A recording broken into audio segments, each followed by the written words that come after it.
Video start करने से पहले मैं आपको बता दूं कि हमने अपने दूसरे चैनल मिस वॉइस ओवर 2 पर एक नई सीरीज जिसका नाम नरूटो है वो स्टार्ट की है। उसकी लिंक आपको डिस्क्रिप्शन बॉक्स और एंड स्क्रीन में मिल जाएगी। वो आपको बेहद पसंद आएगी, इसलिए आप उसे जरूर देखें। जैसा कि लास्ट एपिसोड में हमने देखा कि टैंग शैंग ने हाओ तियान सीक्रेट टेक्निक सीखी थी और अब वो उसकी प्रैक्टिस करने लगता है और बहुत सारा मेडिटेट करता है। आयन भी आ गई है, लेकिन टैंग शैंग को मेडिटेट करता देख वो उसके पास जाना सही नहीं समझती। टैंग शैंग हैमर की प्रैक्टिस करता और मेडिटेट करता। बहुत दिनों तक वो सिर्फ यही 2 काम करने लगता है। जंगल में, टेंट में, हर जगह वो सिर्फ मेडिटेट कर रहा है। अब फिर कई दिनों बाद वो मेडिटेट करके अपने टेंट से निकलता है और वहाँ ग्रैंड मास्टर को सही सलामत खड़ा देखकर काफी खुश होता है। ग्रैंड मास्टर भी उसे कहते हैं कि लगता है कि तुमने हाओ तियान सीक्रेट टेक्निक को अच्छे से प्रैक्टिस कर लिया है। वहीं तभी वो हाओ तियान ट्राइब के डिसाइपल्स और टैंग शैंग की 4 हॉल्स को देखते हैं, जो अभी तक पुराने गुस्से की वजह से एक दूसरे से बात नहीं कर रहे हैं। टैंग शैंग भी ये बात ग्रैंड मास्टर को बताता है कि ये दोनों ग्रुप अभी तक अपने ओल्ड ग्रजेस को दूर नहीं कर पा रहे हैं, इसलिए इनके बीच कोई कॉन्फ्लिक्ट पैदा ना हो जाए। इसलिए हाओ तियान ट्राइब के लिए हम अलग से रहने की व्यवस्था कर देते हैं ताकि वो टैंग क्लैंग से दूर रहे और उनमें लड़ाई ना हो।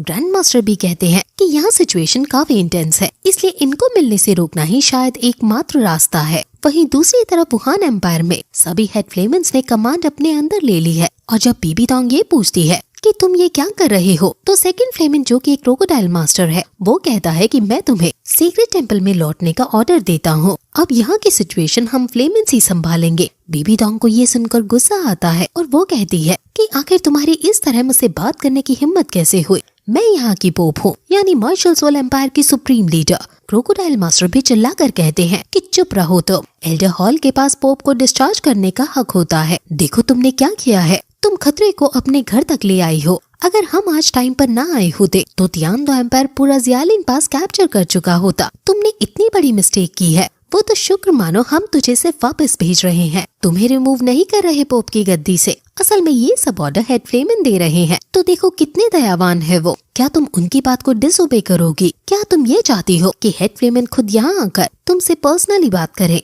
बीबी तोंग को पता है कि क्वान दौलो की बात और प्रेस्टीज के आगे एम्पायर के सभी लोग उसी की बात मानेंगे और मेरी एक ना चलेगी, इसलिए शायद मुझे अभी झुकना ही होगा। इसलिए वो मान जाती है कि वो सीक्रेट टेंपल वापस लौट जाएगी। वो हुईलिना से वापस चलने को कहती है और जाते जाते क्रोकोडाइल मास्टर कहता है कि इस औरत की महत्वाकांक्षाएं अनंत है। अगर हम हेड फ्लेमेन का झूठा नाम न लेते तो शायद ये हमसे ही लड़ाई कर जाती। बाकी फ्लेमेन सोचते हैं कि कितना अच्छा होता कि अगर हेड फ्लेमेन सच में यहाँ आकर हमारे साथ लड़ते। क्रोकोडाइल मास्टर कहते हैं कि जब तक क्वान रेंज्यू के 9 टेस्ट पूरे नहीं हो जाते क्वान दौलो वापस यहाँ नहीं आएंगे। फिर सारे सेक्रीफाइसेस वर्थ इट होंगे, क्योंकि हमारे पास एक गॉड लाइक एंटिटी होगी और हमें वो आसानी से युद्ध जिता देगी और फिर हम फाइनली कॉन्टिनेंट को यूनाइट कर पाएंगे। वही क्वान रेंज्यू जिसने अपने ग्रैंडपा को मार दिया था, वो उन्हें बचाने के लिए नीचे कूदी जा रही है, लेकिन हेड फ्लेमेन मरते मरते उसे कहते हैं कि डोर ऑफ इनहेरिटेंस हेड फ्लेमेन के मरने के बाद ही ओपन होता है और ये मुझे पता था। इसलिए तुम ये ना सोचो कि तुमने मुझे मारा है,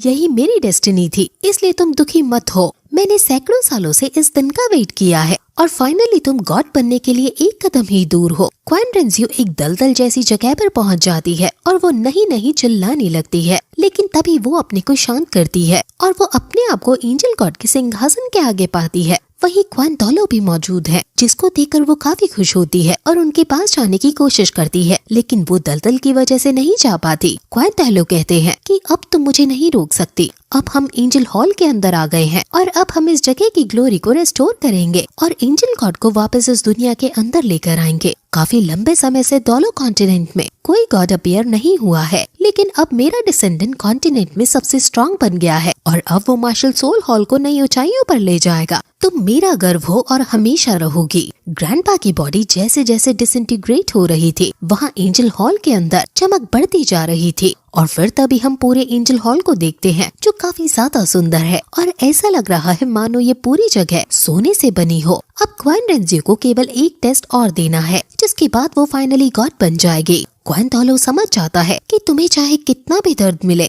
तुम्हें वो सब सहना होगा और सफलता पानी होगी। मैं एंजल ट्राइब के मिशंस को अब तुम पर सौंपता हूँ। प्लीज मुझे माफ कर देना, मैंने इतनी भारी जिम्मेदारी तुम्हारे कंधों पर डाली। शायद अगर तुम किसी नॉर्मल फैमिली में होती तो अच्छी और बेहतर जिंदगी जीती, लेकिन अभी तुम्हें कांटों पर जिंदगी जीनी पड़ेगी। मुझे माफ करना, और अब मैं तुम्हारे साथ और ज्यादा देर नहीं रह सकता, इसलिए अलविदा। वहीं दूसरी तरफ तांग शेंग पहाड़ के ऊपर मेडिटेट कर रहा है और ऐसा प्रतीत हो रहा है मानो वो सुमेरु टेक्निक में पूरी तरह से मास्टर बन गया है। अब तभी वहाँ जीवू कहती है कि तुमने पूरी तरह से रिकवर कर लिया है। तांग शेंग उससे माफी मांगता है कि उसने इन सभी को टेंशन दी, लेकिन कहता है कि मुझे फिर से अब ओशन में जाकर अपने टेस्ट को पूरा करना होगा, यानी अब हमें फिर से जुदा होना होगा। जीवू कहती है कि ओशन टेस्ट तो हमारे भी हैं, तो क्या हमें भी वहाँ चलना होगा? जिस पर वो कहता है कि हाँ तुम्हें भी चलना होगा, बल्कि सिर्फ तुम्हें नहीं, ब्रदर ताई और बाकी सभी को भी चलना होगा। लेकिन उससे पहले मुझे स्टार दो फॉरेस्ट में जाकर हाओ त्यान हैमर में सोल रिंग्स ऐड करनी होगी, इसलिए तुम लोग पहले बीच पर पहुँच जाना और फिर जब मैं आ जाऊँ तो हम सभी एक साथ हाइशान आइलैंड पर चलेंगे। जीवू पूछती है कि आखिर आप कब निकलने वाले हो? जिस पर वो कहता है कि कुछ दिनों में मैं निकलूंगा, अभी के लिए मैं सुमेरु टेक्निक को और प्रैक्टिस करना चाहता हूँ। अब वो और भी बातें कर रहे होते हैं कि तभी उनका एक आदमी तांग शेंग के पास आता है और बताता है कि हॉल ऑफ मेडिसिन के डिसाइपल और हाओ त्यान ट्राइब के डिसाइपल्स के बीच लड़ाई हो रही है